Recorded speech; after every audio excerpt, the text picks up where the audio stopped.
road anyways, because it goes all the way to cow pens. Yep. So I said, well, then that's probably off of, because that road runs into Love Spring and makes a left, right, that where you went. Don't you live off by where that storage building is and it goes by Timken? Yes, Okay. yeah, so when you turned off of 29, they're at the storage buildings.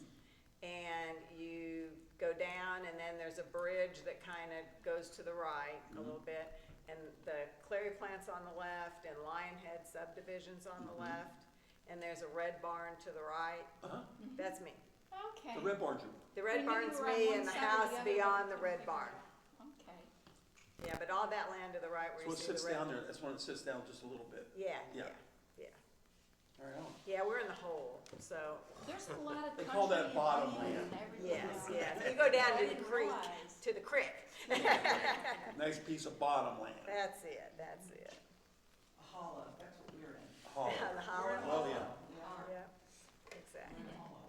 Okay, guys, let's go ahead and get started. It's already after 8, and we don't want to keep you too late tonight. Okay? In the name of the Father, Son, and the Ghost, amen. We pray that God grants us extra doses of patience, compassion, peace, and grace each day. As God's chosen people, holy and dearly loved, clothe yourself with compassion, kindness, humility, gentleness, and patience. Bear with each other and forgive one another.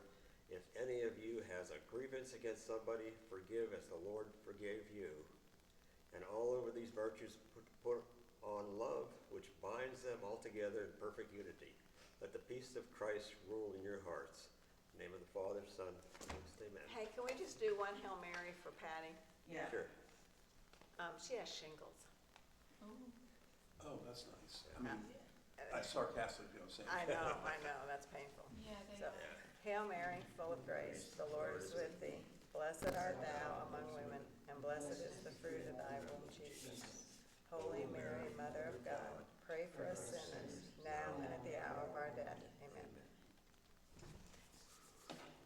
Yeah, she's had one thing after another after Bless her another. heart. Yeah, I was gonna say she's had nothing but trouble this year. Yep.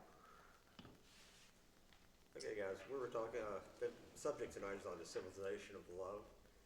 In such a civilization, each person is a child of God. We are all intrinsically valuable. The battle between today's culture of death, where people are judged by their social and economic values, and the culture of life. By embracing the culture of life and standing with those most marginalized and deemed useless or a burden on modern society, Christians can change the tone and direction of our culture. Regardless of our differences, we came together on the creative of loving and caring for each other, bring a message of inclusion and hope in the midst of a class of civilization, and helping Christians understand their new world. The Catholic Church proclaims that human life is sacred and the dignity of the human person is the foundation of a moral vision for society. The belief in the foundation of all principles of society teaching. In our society, human life is under direct attack through abortion and euthanasia. In other words, they're just trying to follow Christ's teachings. When he's saying that treat your neighbor as yourself, do unto others as they, no, don't do not as they would do to you. It's not quite right. But, As you'd like them to do what unto you'd like you. them to do to you. Yeah. Also, the intentional targeting of civilians in war or terrorist attacks is always wrong. Catholics teaches associates all of us to work to avoid war. Currently with the Israelis and the Hamas people right now, when they're deliberately putting civilians in the front so that they will be in danger of being killed. And the hostage situation they have, and they're killing innocent people.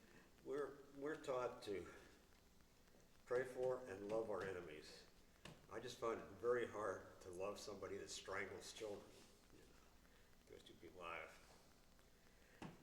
don't hate them, but I just, it's just overwhelming for me. That's Mike's view of me. We believe that every person is precious, that people are more important than things. That the measure of every institution is whether it threatens or enhances the life and dignity of the human person. One of the defining characteristics of the Catholic faith is the unwavering commitment to the poor and vulnerable. The commitment is not merely about charity, but about recognizing, loving, and serving Christ in those in need. The Gospel of Matthew provides a foundation illustrated of this. I tell you truly, whatever you did for the least of me, and least of these brothers and sisters of mine, you did for me. That's really almost it on it. I think that I would more than likely have to spend a lot of time in purgatory, because I can sit here all day saying that, just what you said, talking about these people that did. Right. I can sit here and say, but I want to strangle them too. Yeah. I'm not, Exactly when I heard that. To be honest, I mean, I know it's probably wrong, and I'll have to deal with it with God, but if I'm being honest with myself, I can't see anything good in them, No, you know? That's just me. I concur. I can only speak for me. Yeah, for Chris. Okay. I've got a little bit of philosophy here too. The biggest mistake we make in life is thinking we have more time. Be present, love more, love now. Comparing yourself to others is a losing game. Your journey is unique. Focus on your own progress. Never stop learning or growing. Growing keeps life exciting and full of possibility. Time spent with loved ones is precious. Cherish those moments. They won't last forever. Forgiveness frees you from the past. Holding on to our anger only weighs you down. And laughter is a powerful healer. Life is too short to take everything seriously. Okay. That's about it. Other than I am a brother's keeper. Cain questioned God in the murder of brother Abel, and often echoes in our own heart.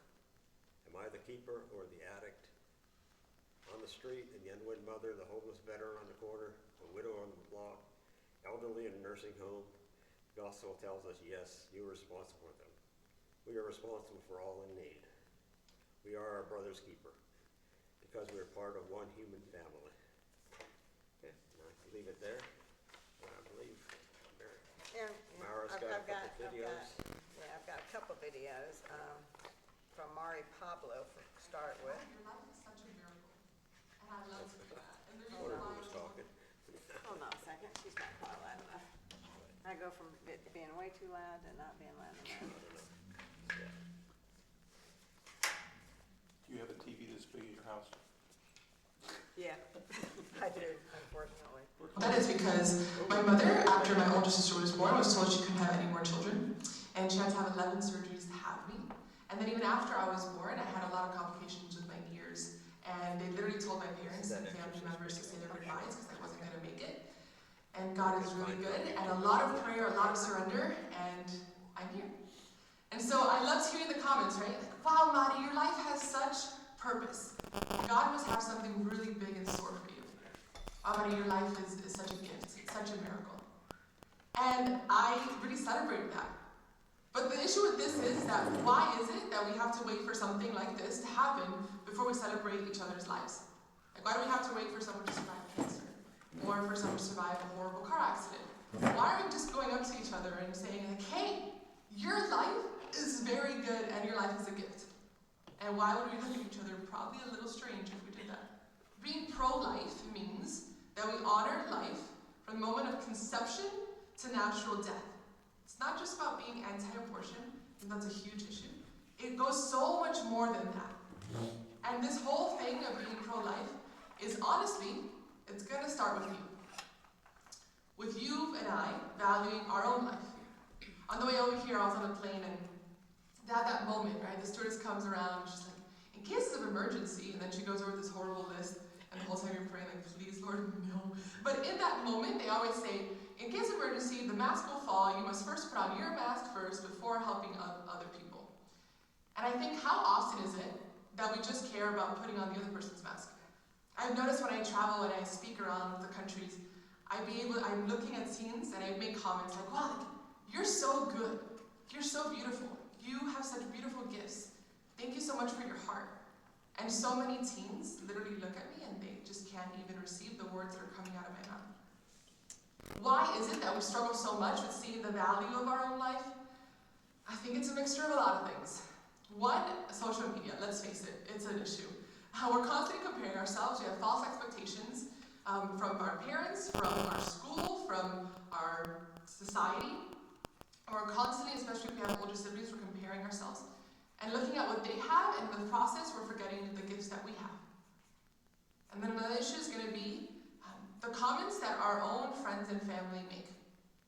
And so hearing the negative labels that have been put on us since we're little, and some of them may be a joke. Oh, Madi, you're so this, or you're so that, or, you know, like, you failed, or why can't you be more like your sister, or why can't you be more like this? And in the process of doing all these things, it weighs on us. I've never understood that the closer you are to someone, the worst things you can call them. I never got that. Because if you really care about someone, you're supposed to build them up and help them to see their identity, not tear it down. And so by taking a minute to like really appreciate and see that these are lies and claim the truth. The truth is that you are good. No. You are very good. The truth is that your life is a miracle. That from the moment of your conception, even before that, when the sperm is released, hundreds of millions of sperm has been released. And you made it. You are the one. You know the song, 1 in a Million? Yeah, you're the 1 in a million. When I learned that, I was like, wow, this is so amazing. Even science shows how valuable you and I are. And not only that, but every time that I look at my fingerprint, just stare at your fingers. I know it's weird. Stare at your fingers for a second. No one's ever going to have your fingerprint. No one is ever going to have that. The waves and all the little details, and it's a reminder that God's in the details. And billions of people will live before me, and billions of people will probably live after me. No one's going to have what I have. No one's going to have your gifts. No one's going to have what you can do in this world. And if we don't honor and take the time to discover our gifts and to discover what makes you you, not by what you do, but by who you are. Because you're created in the image and likeness of God. Because your dignity is inherent, which means it's there since the moment of your conception. Because the Lord has placed you in this world for a reason. And He knows you. And He knows you so well that through prayer, He wants to remind you just how good you are. When we get that, when we understand that biggest lie that I hear, right? That you're a burden. No, when we understand that you're not a burden, but that you are a gift, then we can move forward. Because by denying the gift of who we are, that's what leads to so many different things that cause harm to ourselves. Because we're denying the gift of who we are, which our Father in heaven wants to remind us on a daily basis. When we can do that, when we can get that, then we can be able to go out and really honor all life. And so what does that mean? It's going to start with basic things. How do you speak to each other? How do you listen to one another? Do you see the value in each other's lives? Because way too often we think that we're defined by our failures, that we're defined by our sins, and that if this person messed up, or if I messed up, or if I have different experiences than this person, or if they have different experiences, or if they look different, then they're less valuable. And no, it doesn't matter. Because, again, no one can take away that dignity from us, and we shouldn't be able to take away that dignity from someone else. The first one is going to be abortion. And I know, you're probably thinking, well, duh, but it all starts there. This is the preeminent issue. This is something that affects everything on a massive scale, where millions and millions of people have died because of it. And so if we deny that life begins the mode of conception, and fun fact, which I find super cool, there's literally a spark that occurs at the moment of conception. This is science, it's super awesome. And from that moment, everything the baby needs is there. The DNA and everything that makes up the child is there. The only thing that's missing is time and nutrients. That's it. And so why do we stand up so much? Because those babies can't stand up for themselves. And we're called to be the voice for the voiceless. And I know what you're thinking. Yes, but it's not just the baby. Yeah, but this is what I love about being Catholic, that we're not just caring about the baby, we care about every single person that's involved. We care about the mother. We care about her physical well-being. We care about the father and the mother. We care about their psychological, emotional, sociological state. And when we can get that, then there's other issues going to be connected as well. And so euthanasia, which is also known as assisted suicide. Something I love about Catholics is that we don't run away from suffering. No, we wear crosses. And we celebrate the fact that that suffering can lead to the greatest victory. There is no resurrection without the cross. And in our suffering, the Lord wants to meet us there. And when things are hard and we're asking God, like, why? The Lord is asking us to trust in Him and to unite our sufferings to His. Because only then can He make it something beautiful and good and redemptive. And so we're called to, in those moments of trial, to look at the Lord and to say, you are God and I am not. And so I trust you in your timing and the way that you're going to do it. And so when we can do this, when we can understand the gift of who we are, when we can see that your life has value and that you're so good, and that only there's one you, and that God has called you into existence because He loves you that much, and He's never going to stop loving you. Literally, there's nothing you can do to make Him stop loving you. When we can understand that, we can take action. So where do we go from here? One is going to be prayer. Why? Because God is the artist who has created you, and He knows every little thing about you. And the more you spend time with Him, the more He's going to show you just how incredible and how special you are. And then we can inform ourselves. So if there's a life issue that you need to dive deeper in, take time to learn and take time to understand. And then once we inform ourselves and we know our value, then we can go out and help others to see just how good they are. And then we can be a beacon of light. We can build each other up and not tear each other down. And we can come together as one family who belongs to each other by just simply going to God the Father, who loves you and is never going to let you down.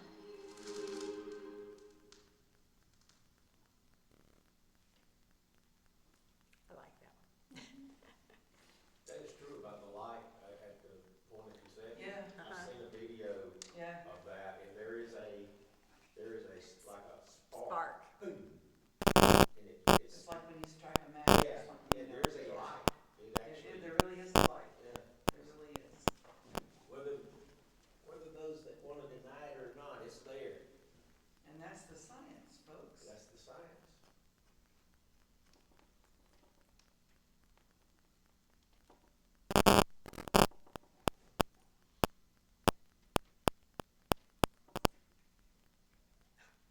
Yeah, that's the one. It's a little off subject, but it's a real. And Our Lady of Good Success, when she appeared in Quito, Ecuador, she said the following things. I make it known to you that from the end of the 19th century and from shortly after the middle of the 20th century, in what is today the colony and will then be the Republic of Ecuador, the passions will erupt, so there's going to be a collapse morally.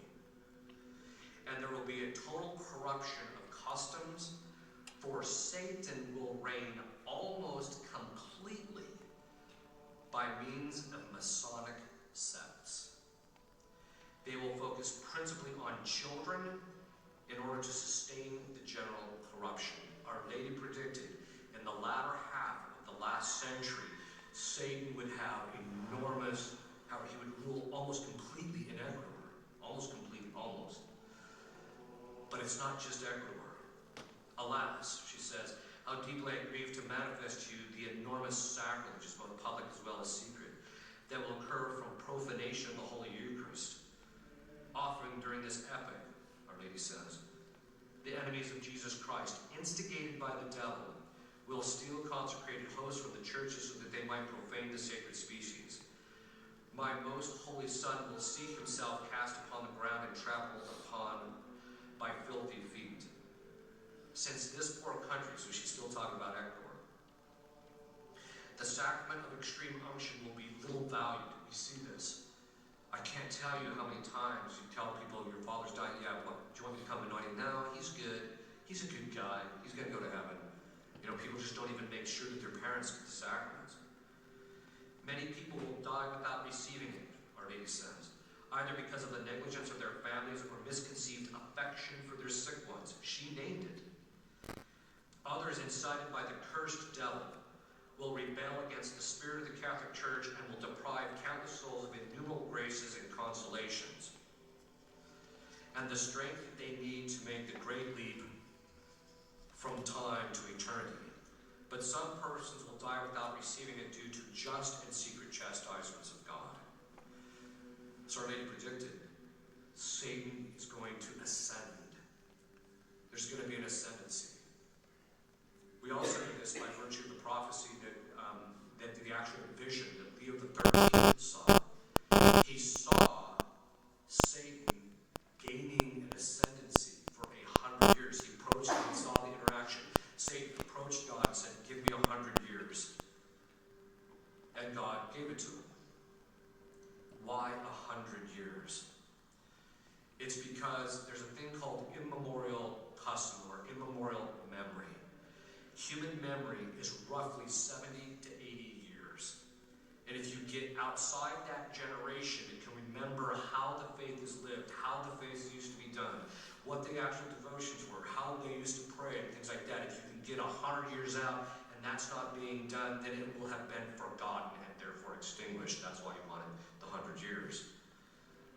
So then she says, Our Lady, as for the sacrament of matrimony, which symbolizes the union of Christ with his church, it will be attacked and deeply profaned. Freemasonry, which will then be in power, will enact iniquitous laws with the aim to do away with this sacrament, making it easy for everyone to live in sin and encouraging the procreation of illegitimate children born without the blessing of the church. According to the CDC, the number of live births to unmarried women in this country is 1.6 million. The percentage of births to unmarried women is now 40%. The number of people who live together before they're married, I've seen different statistics, but I'll give you the one that's on the lower end. 76% of people say they live together before they're married and think it's okay. 76%. Statistically, they say now 79%. By the way, Catholics aren't any better. The statistical differentiation is 1 to 2% from the general populace. We're not any better. Our Lady then goes on to say, the sacrament of holy orders will be ridiculed, oppressed, and despised, for in this sacrament the Church of God and even God himself is scorned and despised, since he is represented in his priests. The devil will try to persecute the ministers of the Lord in every possible way. He will label them with cruel and subtle astuteness to deviate them from the spirit of their vocation and will corrupt many of them. These depraved priests will scandalize the Christian people. We've seen that in our own lifetimes. The whole pedophilia scandal is just nothing but pure scandal. And will make the hatred of bad Catholics and the enemies of the Catholic Church and the apostles fall upon these priests. This apparent triumph of Satan, she says, will bring enormous suffering to good pastors of church. This is true. When I go all around the country and talk to good priests, they say this whole thing is such a burden of living under this constant suspicion. The many good priests and the supreme pastor and vicar of Christ on earth, who in a prisoner in the Vatican will shed secret and bitter tears in the presence of his God and Lord, beseeching light, sanctity, and perfection for all the clergy of the world. Further, in these unhappy times, there will be unbridled luxury. Now, luxury here, she's actually referring to lust. This is from the Latin word luxuria, which means lust, which will ensnare the rest into sin and conquer innumerable frivolous souls who will be lost. Our Lady said that more souls go to heaven because of the sins of the flesh than any other reason. Sister Lucia, the last living Fatima seer, said this refers primarily to sins against chastity. Innocence, Our Lady said, so this is still in Quito, Ecuador, innocence will almost no longer be found in children, nor modesty in women. Our Lady said in Fatima that certain factions are being introduced that offend our Lord very much. This is obviously true. Think about what Pius XI said. He said, a dress cannot be considered decent which is cut deeper than 2 fingers breadth from the pit of the throat, which does not cover the arms, at least to the elbows, and scarcely reaches a bit beyond the knees. Furthermore, dresses of transparent materials are improper. It tells you how much our understanding of that has shifted. Our Lady then goes on and said, during that epoch, church will find herself under attack by terrible hordes of the Masonic sect, and this poor Ecuadorian land will be agonized because of corruption, customs, unbridled lust, the impious press, and secular education. Like a filthy ocean, it will inundate the streets, squares, and public places with astonishing liberty. We see that even in our own country. There will be almost no virgin souls in the world. Our Lady said at La Salette, the priests, the ministers of my son, by their wicked lives, by their irreverence and their impiety in the celebration of the holy mysteries, that is like Mass, etc., by their love of money and their love of honors and pleasures, and the priests have become cesspools. 1832, that we already have a collapse of chastity among the clergy. Everybody's got this idea that the pedophilia problem in the church happened in the 70s and 80s. That's when the effect occurred. In 1960, there was a document put out by the Congregation for Religious to all the heads of religious orders around the country. The name of the document, you can read it online, it's called Institutio Religiosorum. In that document, this is in 1960, there was 3 essential things in that document. Stop ordaining the homosexuals, stop ordaining the pedophiles, and stop ordaining priests who are not chaste. This is in 1960, which means that the moral collapse in the church didn't happen after Vatican II, it happened before. It's just that there was a vestigial cultural gas that was still running the things on the externals. Woe to the priests and those dedicated to God who by their unfaithfulness, this is Our Lady again, and their wicked lives in crucifying my son. St. John Eudes said that the worst chastisement that God can mete out on a people is giving them bad clergy. At Akita, Japan, in 1979 and 80, Our Lady said, the work of the devil will infiltrate even into the church in such a way we will see cardinals opposing cardinals and bishops against bishops. We're there. But notice that she doesn't tie it to anything necessarily coming out of the Vatican. She's tying it to the work of the devil. It's because we in the church are not engaging in the spiritual battle to the degree and in the manner that we need to, that we're all suffering this. The priests will venerate me, will be scorned and opposed by their confreres. Churches and altars will be sacked. The church will be full of those who accept compromise. And the demon will press many priests and consecrated souls to leave the service of the Lord. I cannot tell you how many good priests I've seen leave the priesthood. They just can't take it anymore. The thought of the loss of so many souls is the cause of my sadness, Our Lady says. If sin increases in number and gravity, there will be no longer pardon for them. At La Salette, Our Lady said, the vicar of my son will suffer a great deal, because for a while the church will yield to a large persecution in a time of darkness, and the church will witness a frightful crisis. Do we think we can be so sinful, and yet God doesn't punish it? You know, people tell me, oh, you know, you hear this, even hear bishops saying this, oh, God doesn't punish us through natural disasters like he did in the past. Really? New Orleans has the highest rate of voodoo in this country. They got wiped out by Katrina. If you go to Haiti, the Dominican Republic sits on the exact same island, and the Dominican Republic is virtually never disturbed, but Haiti's been sacked over and over again by earthquakes. And why? Because Haiti, the president, actually consecrated the country to the demons, and the Dominican Republic to the Sacred Heart of our Lord. There's the difference. Where they found the tsunami hit in Thailand was the epicenter of the international pedophilia rings. When the Red Cross went in, they were stunned because the only thing they found were men and boys. Where are the women, they said. Don't give me that. Do we think that we can be this simple?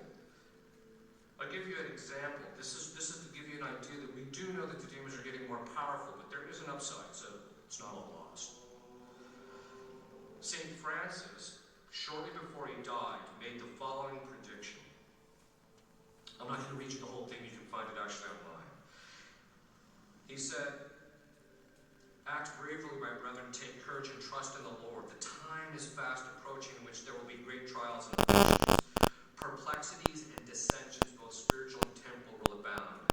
The charity of many will grow cold, and the malice of the wicked will increase. And the devils will have unusual power." We're there. Most exorcists in the last 2 years have complained that they've liberated fully no one. As I mentioned, there was this progression, how it's taking longer and longer, and they say, well, the average time is now 4 years, but we've entered into a stage where now we're hardly liberating anyone. And the grind is just grinding and grinding and grinding. So they do have unusual power. Because why? We gave it to them. You see, what most people don't realize is that demons do not increase in power in their nature. Their will has a certain amount of force and power by its nature. What happens is every time we commit sin and open the door, they get in, and then they are sin, we become weaker and more subjugated to them, and that's why they seem more powerful. So how do you stop it? You just tell them, stop sinning. The problem of thinking that we are dealing with just natural problems in the state of the world and the church and stuff like that, but if you actually look at it, I don't know about you, but you know, when I have to look in the face of demons manifesting, when I see hell, it's the world is starting to look like that. The more sinful we become, the more our world becomes like hell. The more holy we become, the more it becomes like heaven. And this is what people just don't seem to grasp.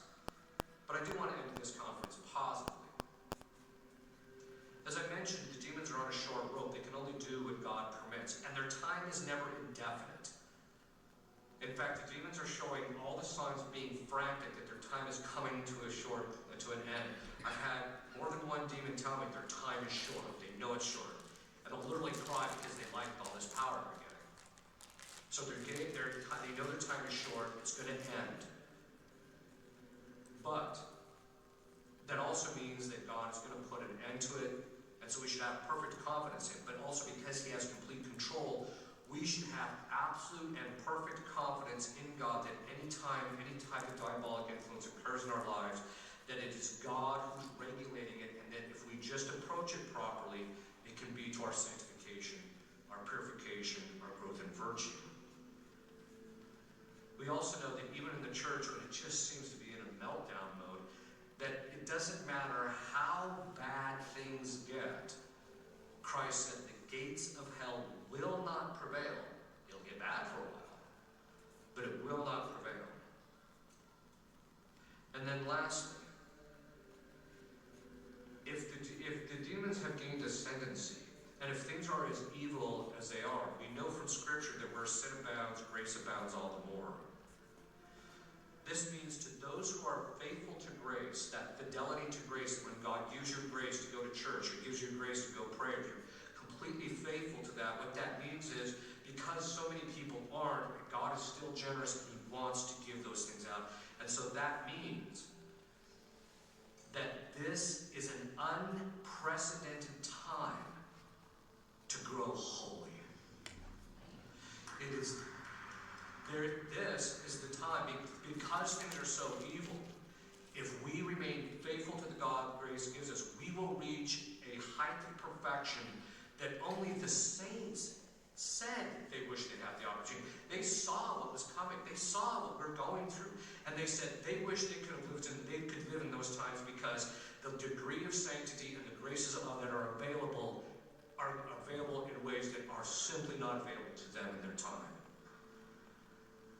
So this means that if you're faithful to grace, despite how difficult it is to deal with the evil in church, despite the fact that other people are committing all this evil and now we're dealing with their demons, and we're dealing with other stuff, and despite the fact that there's so much oppression, and things are just so difficult, there's all these levels of prayer and levels of evil, and they seem to be rising, the fact of the matter is that if you're faithful, and you're completely faithful to grace, your odds of becoming a saint are there.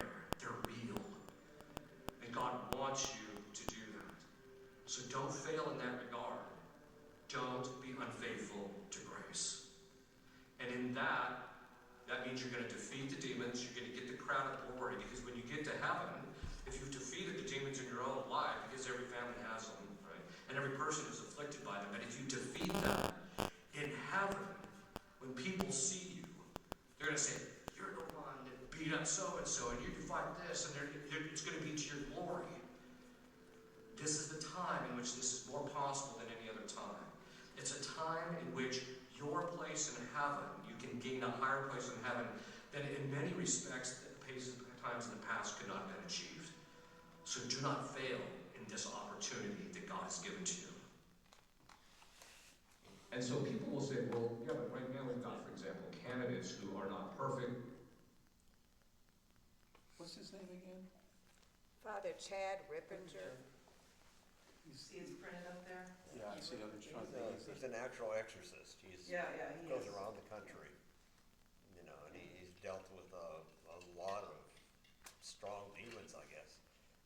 I don't have that kind of perspective, but I've got to believe what he's saying. There was a show on EWTN, and I thought I'd let everybody that I was on my thing this past weekend, but you can get it, you can go online to EWTN.com to their on-demand section. It's a documentary. There's two documentaries.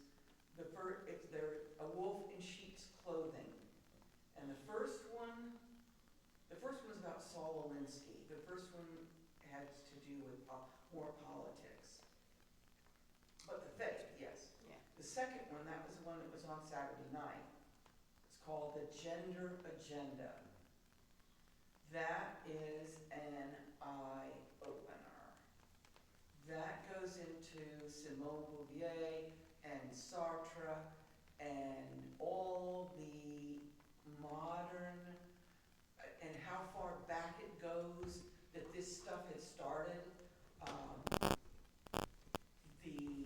One of the things that they referenced in the video was Bella Dodd, if you've never heard of her. She testified before Congress, I think in the 50s. It's been a long time, it was a long time ago. She was a communist, she was a Marxist communist that infiltrated into this country and put over 1,000 homosexual Marxists into the priesthood, into the Catholic priesthood, infiltrated the church. And this was done over 50 years ago, 70 years ago. And she testified before Congress. She's pretty well known as far as, this is not a big secret. She did testify before Congress, and her name is Bella Dodd. And, but that program that was on EWTN, they show it every so often, but you can go online to EWTN.com if you don't get EWTN on your television, if you don't have them, or if you don't have a television, some people don't, get on your computer, on your phone, and go online, EWTN.com, go to the on-demand, A Wolf in Sheep's Clothing, The Gender Agenda, and it goes into Kinsey, who was big in this country in the 50s. What a disgusting, evil individual. Talk about somebody you'd like to strangle. The things he did to kids. The things that he did, and why when he published, because he published this stuff in a book, and why when he published his book, people didn't realize what he was doing. Because how can you be, okay, this is not nice, but how could you be recording how many orgasms a 2-year-old had without abusing that 2-year-old, and even younger, and this was going on, 3 months this old. was going on in the 50s. Yeah. This was going on when we thought And he things was, were great. he was paying parents. Yes. He was paying parents off, and they gave him unfettered access to their abuse their children. children. Yes. There was a woman that was interviewed in this documentary, and I'm not sure when they filmed this documentary. It's been around for, 20 years maybe, I don't know. It's been around for a while. But this woman was gray-haired, Yeah. okay? And she was a little girl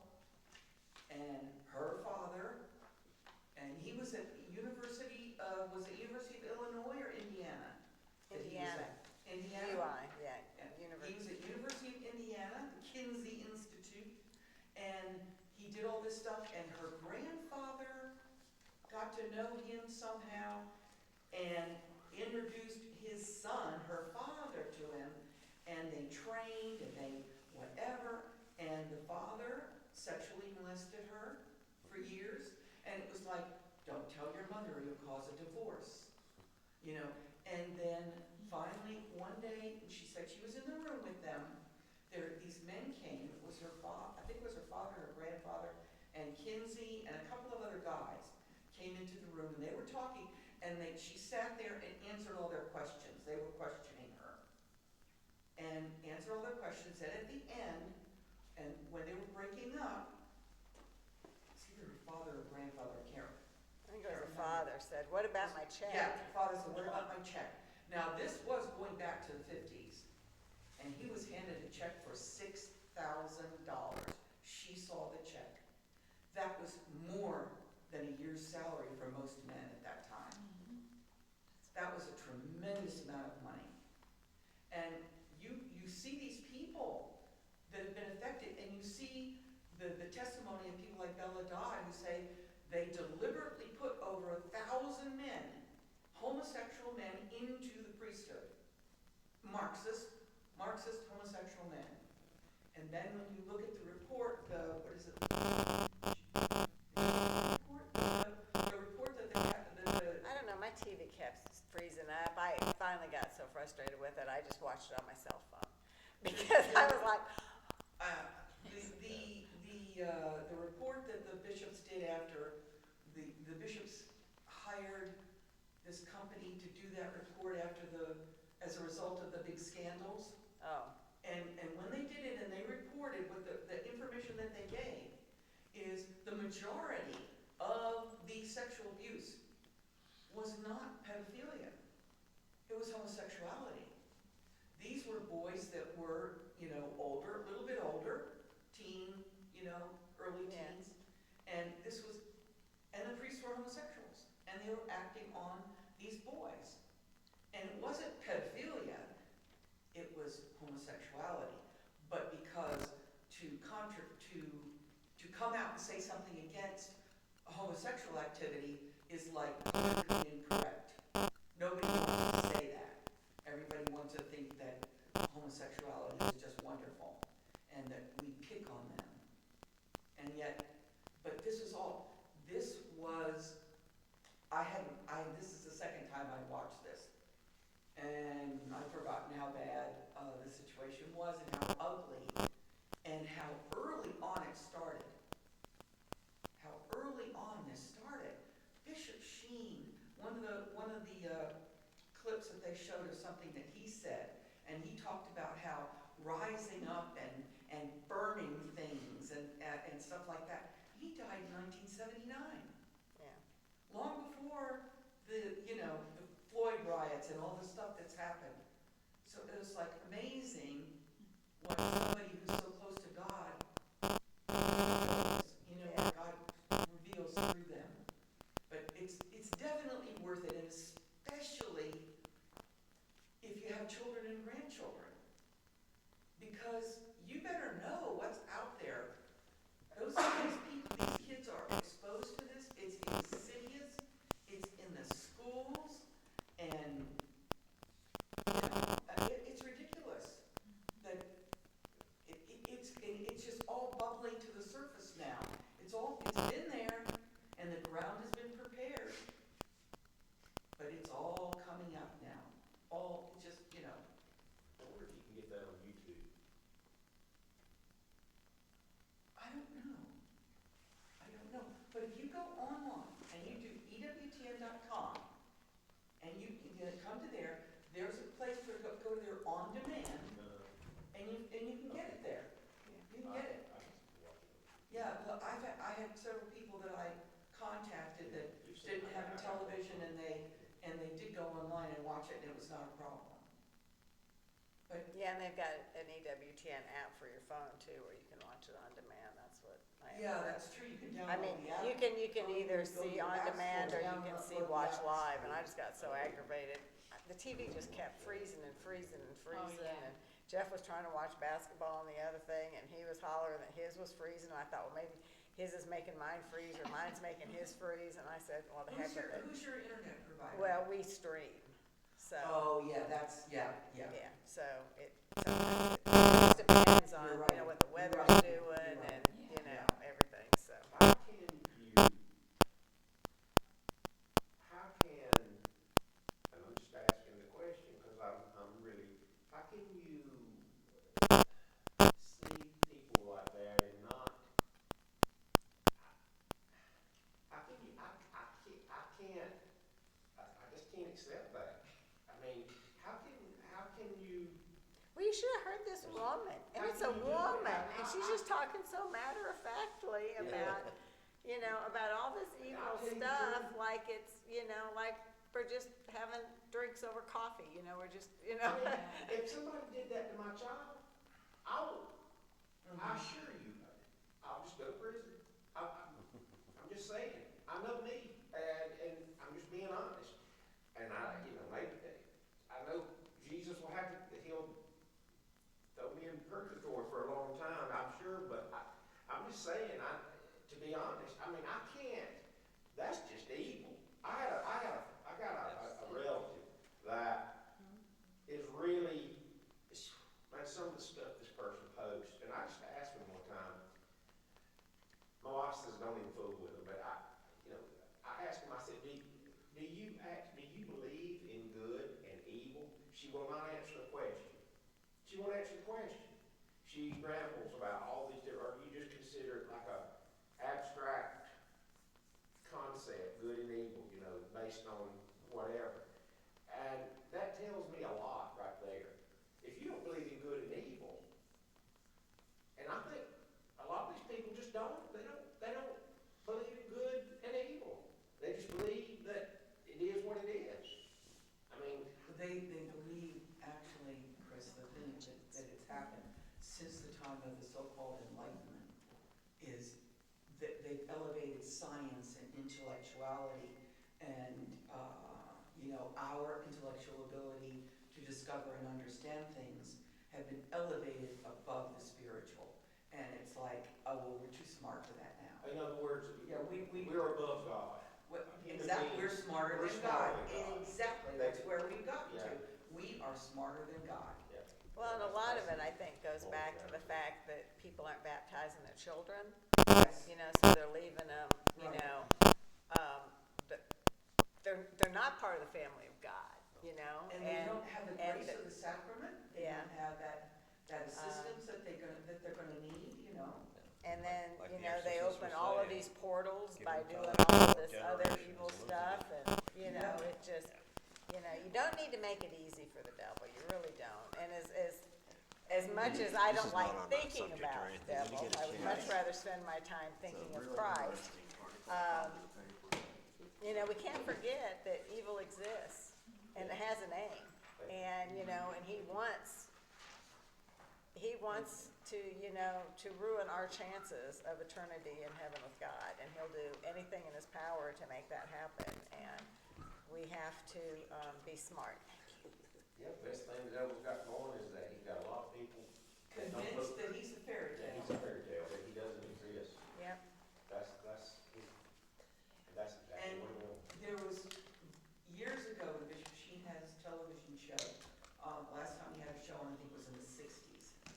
And I was very, very young, but I remember watching it, and he told this story, and for some reason, it really stuck with me. And you might have heard it. He was talking about a true experiment that was done at, and I don't remember what university, but they did it at some university. They were doing this experiment, and they had this whole area set up to be like a big pond, and they had and frogs were there, and it was a whole environment, and the frogs will only live and exist and get into water that is between certain temperature, from here to here, I can't remember what it was. But if you make it too hot or too cold, the frog will not get into the water, because it's antithetical to him, okay? So they have these frogs in this pond thing, and they turned the water up too hot, and put the frogs in the water, and the frogs jumped right out. So then they put it back down to the normal, what was on a normal range for the frogs. Put the frogs in the water, the frogs stayed in the water, no problem. And over time, they infinitesimally turned the temperature up just a little bit. I don't remember how long this experiment took, but they slowly turned the water temperature up to the point where eventually the frogs died and never made one attempt to save their lives. We're the frogs. And this is the water. And this is what's happening to us. It's been slowly changed over a period. This stuff started back in the 40s, maybe even before that, okay? So we're like 80 years out. And slowly, we're accepting more and more things that our grandparents would have been horrified. Just horrified. And it's not just in the United States. No, it's everywhere. worldwide. It's worldwide. It's everywhere. But we're the purveyor of it. We influence and we export it. We export our evil everywhere. We really do. And the answer is prayer. The answer is stay close to God. Pray. Pray a lot. Intercede for these people, for their conversion, because only God can get them, can reach them. You know, we can talk to them till we're blue in the face, and we won't change their mind. You've got to pray for them, because only God knows exactly how to reach everyone.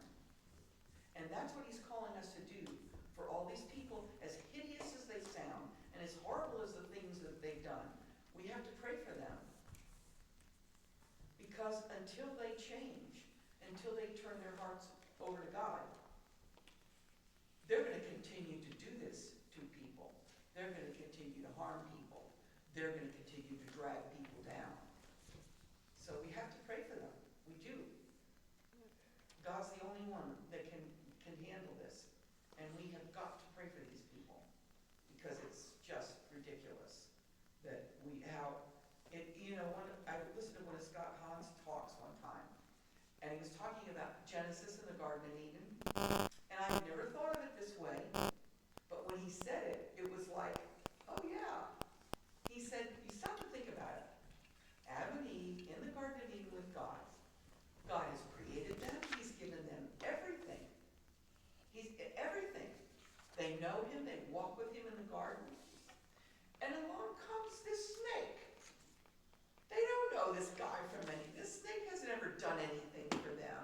This snake's never given them anything. And what do? They follow this snake. And when you stop and think about it, yeah, right. They did have a relationship with this snake. The snake didn't create them, the evil one, but yet they fell for it. They followed him like a bunch of dummies. Yep.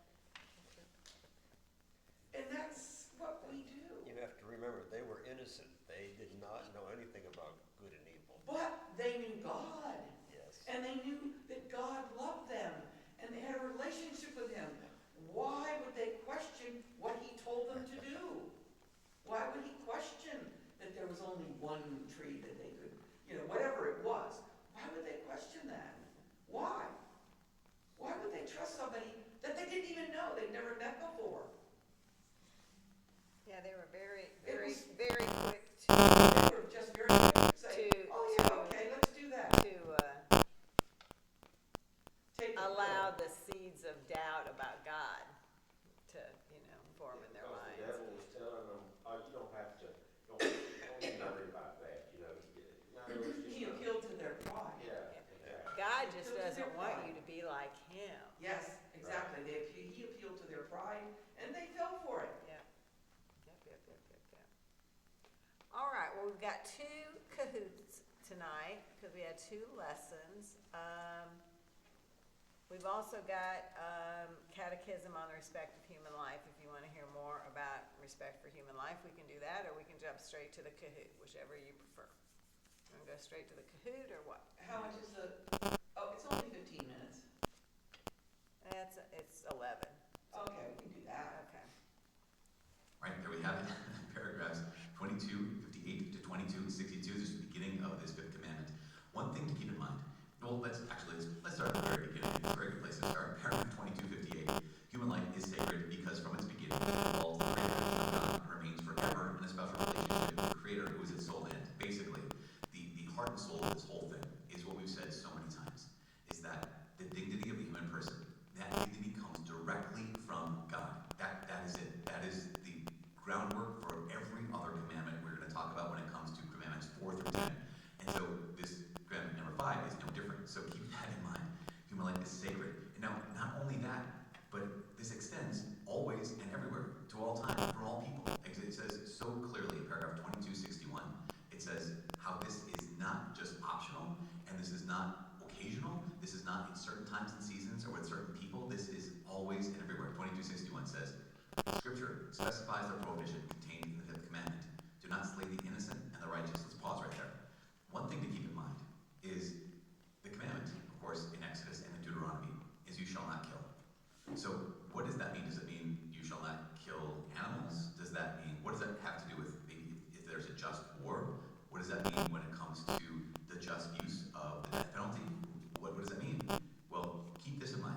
The term kill that is used in Exodus and in Deuteronomy, both in the Hebrew original and as well as in the Greek translation, is a word that most specifically means murder, right? So kill is taking an innocent human being's life. So keep that in mind. In Deuteronomy and in Exodus, this term kill would be referring exclusively to human beings, and it's also referring exclusively to innocent human life. And so that's really clear when it comes to paragraph 2261, which then goes on to quote Exodus chapter 23, verse 7. Do not slay the innocent and the righteous. So keep this in mind, just as for a context, is this prohibition is directly against the murder of an innocent human being. So we should get that clarified right out of the gates. Now, moving on, paragraph 2261 continues to say, the deliberate murder of an innocent person is gravely contrary to the dignity of the human being, the golden rule, and the holiness of the Creator. So it's contrary to those three things: the dignity of the human person, the golden rule, do unto others as you have them do unto you. Exactly, I would not want to be an innocent victim. Therefore, I should not make an innocent victim. And the holiness of the Creator. Now, the last sentence here makes it, again, clarifies, makes it absolutely abundantly obvious that the law forbidding the murder of an innocent human being is universally valid. That it's not only times and seasons, not only certain circumstances or certain people. It obliges each and everyone, always and everywhere, which means there is no time when a person may justify the taking of an innocent human life. That hopefully that is 100% clear. And that's going back to the Old Covenant, right? That's the Old Testament law that has not passed away, that is still enforced. It's still enforced right now, that we may never, for any reason, take an innocent human life. So it obliges each and every one, always and everywhere. The law forbidding it is universally valid. Now, Jesus has extended that, and this is one of those pieces where, once again, the law has not been abolished. The law has been expanded, because it is a law of love, right? It doesn't take a ton of love to obey the commandment, you shall not murder an innocent human being. But Jesus expands this, as is quoted at the very, very beginning of this article from Matthew chapter 5, verses 21 to 22, when Jesus said, you have heard that it was said to the men of old, you shall not kill, and whoever kills shall be liable to judgment. But I say to you that everyone who is angry with his brother shall be liable to judgment. So this is just a huge thing. And the last paragraph we read today, paragraph 2262, highlights this. In the Sermon on the Mount, as we just read, Matthew chapter 5, the Lord recalls the commandment, you shall not kill, and adds to it the prescription of anger, hatred, and vengeance. So this is very important. So we're going to talk about these things. Actually, tomorrow we're going to talk about legitimate defense, and then the next day we'll talk about intentional homicide, and also, again, the different ways in which a person can sin against this fifth commandment: through inordinate anger, through hatred, through vengeance. Now, Jesus continues to push the envelope. He continues to stretch our hearts by saying, he says, going further, Christ asks his disciples to turn the other cheek, to love their enemies. And he didn't just tell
baseline. But then Jesus calls us far, vastly higher than that. He calls us to avoid anger, to avoid hatred, and to avoid vengeance. Now, anger on its own is simply an emotion. So what he's talking about is he's talking about a willed anger. So just to feel the emotion of anger is neither right nor wrong. That's just an emotion. Emotions do not have moral value until we begin to choose them. But to feed one's anger against one's brother, to feed one's hatred against one's brother, or to seek vengeance against one's brother or their neighbor, or even, as we are talking about now, even their enemy, is to go directly against Christ's command. Now, Lewis, again, let's go back to this. You're going to hear a lot about him in the next few days. I have a feeling. He says, oh, I'd like to see how you behave. He said, if it was you or your family that, the Nazis had tortured, if it was your family that the Nazis had killed, I'd like to hear you go on about. I'd like to see what you would do. I wonder what you would do if you needed to forgive them for destroying your life. And Lewis says, he doesn't shy away from it. He says, so do I. I wonder as well. I wonder very much. I don't know how I would react. I don't know how I would respond. I don't know what I would do if I was in that situation where there was a person who was responsible for grave evil against me or against the people that I love the most. I don't know what I would do, but I do know that Jesus has called me to love them somehow. And how is that somehow? That somehow is to love them as I love myself. And again, this is one of those key teachings from C.S. Lewis.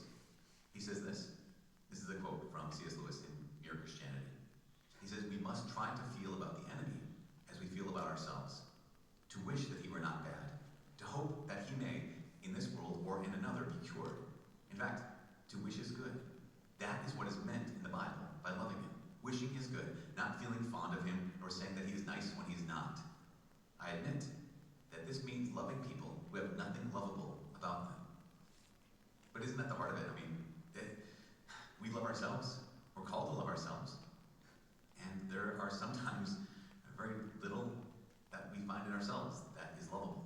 And yet, we're called to love ourselves, which means to will our own good. Therefore, if I love my neighbor as myself, if I love my enemy as myself, that means that just like I recognize that there's plenty in me that is wrecked, right? There's plenty in me that's broken. There's plenty in me that is not good. And yet, I continue to choose the good for me. I continue to choose my own good, which is to continue to love one, right? Remember, to love is to will the good of the other. And to love oneself is to will the good for oneself. So I will mercy for myself. I desire mercy for me when I need mercy. And because of that, I need to desire mercy for my enemy when they need mercy. Does that make sense? It is, as I said, a massive challenge. And we cannot run away from it. But that's how we've been loved. Romans chapter 5 makes it very clear. God demonstrates his own love for us in this. While we were still sinners, Christ died for us. And that's the love with which you have been loved. That's the love with which I have been loved. And therefore, that is the love that we have to bring into all of our relationships, which is a challenge. In fact, I would dare say it is impossible without God's grace. So, please pray for each other, because sooner or later, if not already, we will have to love our enemies. Sooner or later, if not already, there will be people who have hurt us and have hated us that we are called to love and forgive. And we need that grace. I am praying for you for that. Please pray for me for that. My name is Father Mike. I cannot wait to see you tomorrow. God bless.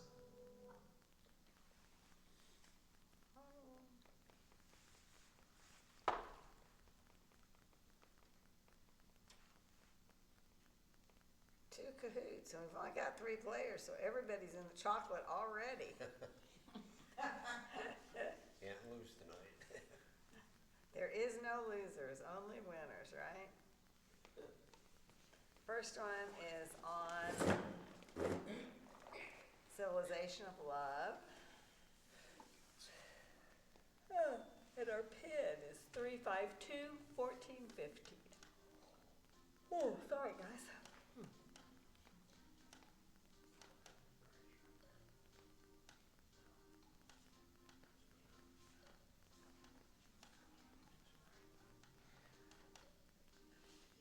Oh, God.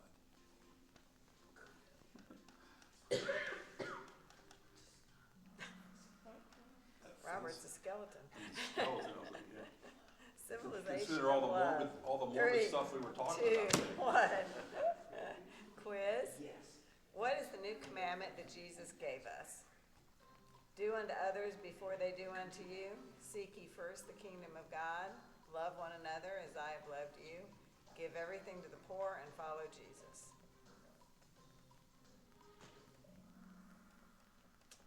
Love one another as I have loved you. My brain is tired. Yeah. Deb wants to do unto others before they do it unto her. I wouldn't have known it was you, except you said it, except I heard you laugh. You screw me, I'm gonna screw you. That's right, you just wait. Didn't read that sentence. Quiz. What example did Jesus give us at the Last Supper for how to treat others? Jesus sent someone ahead to secure the site. Jesus gave thanks. Jesus washed the feet of the disciples. Jesus accused Judas of betraying him. Yep. Everybody got it. Everybody got it. Are I'm you just ready to gonna, give out the candy well, already? because we have two, I'm just gonna, since everybody's in the chocolate. All righty. So I move to the top of the heap. True or false? The lesson we learn from Jesus washing the disciples' feet is to serve those around us. True or false? And everybody got that one right. Means I must be making this just way too easy. Quiz. Multi-select, Robert. What happens to us when we encounter Christ's love in our lives? Select all that are true. It changes us and makes us more compassionate. We desire to imitate Jesus and serve those around us. We want others to earn what they get in life, like we earn God's love. We think less of self and more of others.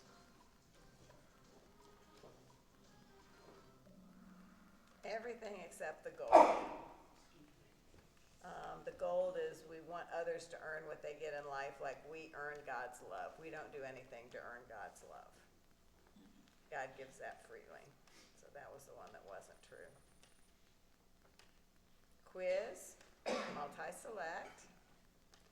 What common day institutions were started by the Catholic Church? Select all that are true. Orphanages, universities, food kitchens, and hospitals.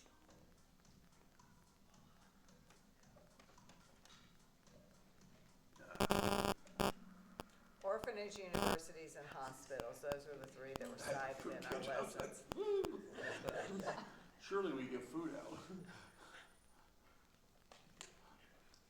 True or false? Catholic social teaching reminds us that the money we have is a gift from God meant to be shared with those in need. True or false? Everybody got that one? Sarai still the fastest. Yeah, she's always got that. Multi-select. There are different forms of the poor around us who need us to take, including select all of them that are types of poor. Those hungry for love, those wrestling with unexpected pregnancy, the elderly and the poor, or none of the above. Oh, crap, I hit that. Oh, well, that's gonna be conflicting, I hit the Yeah. one. Yeah, all of them except for none of the above. Good job. All right, third place. Take a piece of candy, Deb. Take 2 pieces of candy, Robert. And take 3, Sarai. Trying to make y'all diabetic today. Chocolate, you can't have these. I can save it. Oh, I have to wait a couple weeks. I thought that you were, It'll last, it'll I last. am. you're send this to, I still earned it. That's right.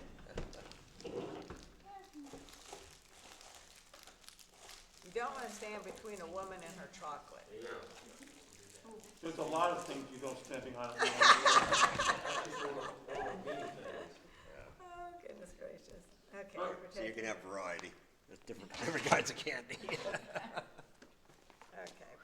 Next one is, this doesn't have as many questions, so this one will go faster.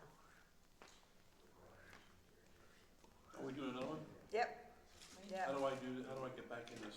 Just exit the app altogether and go back in a second time. That's the easiest way I find to do it. Yeah. go open it back up, just hit join like you did the first time. I don't have to do the pin. Oh, yeah. 442-8825. All right, here we go. Maybe I can just pull over to the side of the road. Yeah, exactly. It's not letting me do it. Yeah. Wait a minute. And y'all, after Lent is Ooh, I like over, this one. let me just tell you, Wendy's, we get those little key tag frosties, you know, we donate to Dave's kids, the adoption, and we get Yeah. the little mini frosties.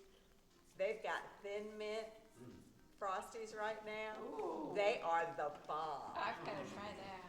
They are the bomb. Not until after Lent. I know, but I'm just telling you, I'm it's watching. worth the wait. I'm watching you.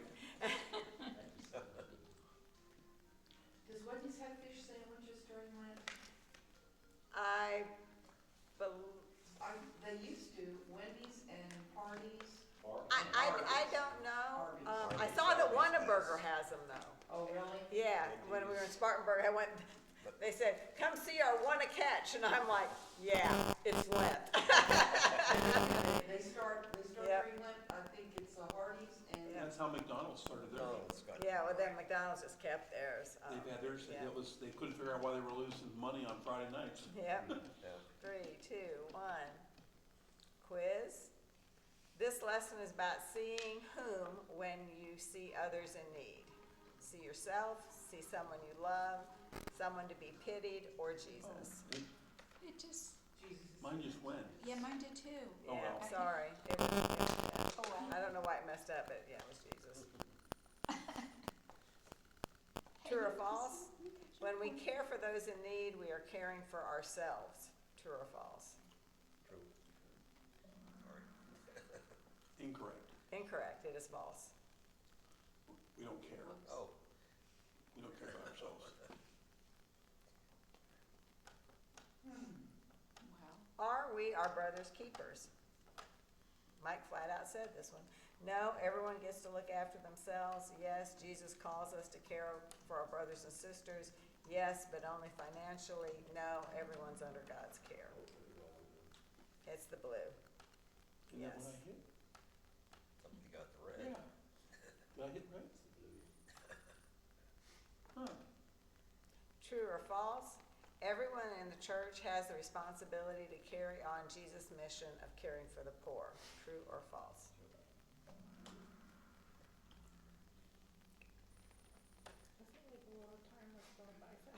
I know, I think so too. I don't know how to change it. I need to figure it out though.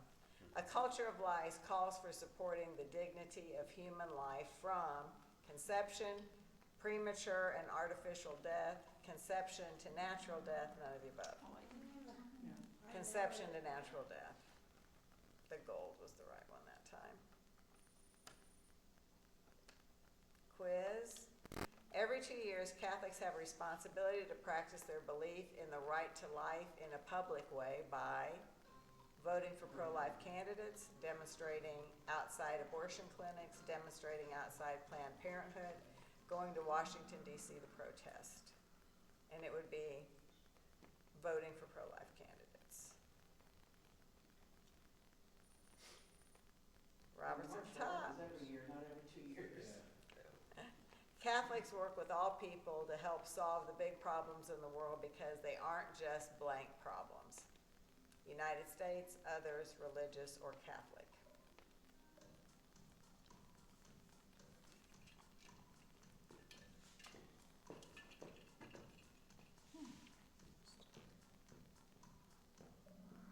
Because they aren't just Catholic problems, they are human problems. That one's correct. And now, third place goes to Sarai. Second place goes to Deb. And Robert was our big winner. Woo-hoo! And where'd all the chocolate go? Variety. He wants his almond joys back. Good job. Well, any questions or anything anybody wants to say about our lessons on civilizational love and protecting human dignity?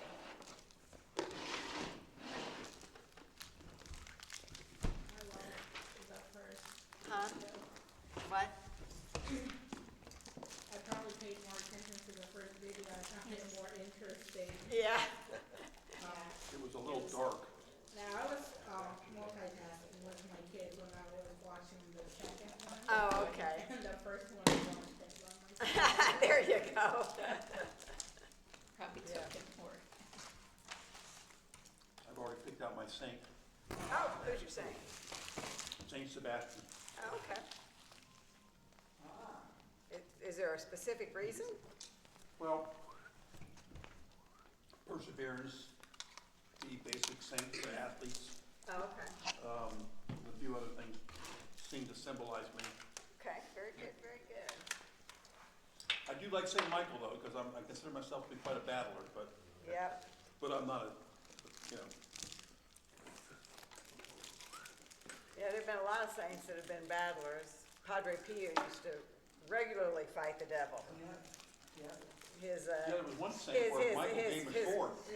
his brother, friars would hear him in there being thrown up against the wall, and he'd be black and blue the next day Yeah. from literally battling Satan Yeah. all night long. That was something. And St. John Vianney, the devil said he was on fire. Oh, my gosh. Yes, right. I take mine whenever I fall. And that one went in there, I see, that's how come I know. Say that again? I pick mine whenever, I I did fill out too. the application. Oh, okay, so she's There already was got a yours? spot for- Yeah, Yeah, I think I put mine on there too. I put Ann, I think. Who'd you put? Ann. Oh, okay, and Ann, yeah. Oh, that's right, you told me that, My because middle it was, name is Ann, because plus it was it's Mary's mom. mother, which Yeah. I didn't know. Yeah. yeah. And who did you And pick? I- Saint Agnes? Oh, okay, I don't know Saint Agnes. Who is she? I have my middle name That's where is I a did Catholic name, Yeah. from Croatia. It's Valentine's, And if you Valentino. notice in the, Oh, okay. in the. And it's been in that handed same down class, it's Saint Anne, sporadically little through my girls, Mary. family. That was my godfather's For a name, long was time. Valentine Wise. Yeah, my great uncle, who I was named after, my namesake from me, going backwards, Val, Yeah. his first name was Val, mine's middle name was Val, Uh-huh. and they called him Val. Yeah, yeah. Yeah, my godfather was Valentine Wise. My dad was named Conning, Hmm, Conrad, yeah. which is, I called him Connie, but I guess Say, girls, chastity, virgins, everything. Oh, okay, well, good. Good, good. and so my uncle is going to be he's coming from Virginia Beach to be my sponsor. Yeah. Very, And I'm very his good. namesake, his Yeah, name is he's Robert. like 80. Oh, okay. Bob. Yeah, it's gonna be a real sweet moment.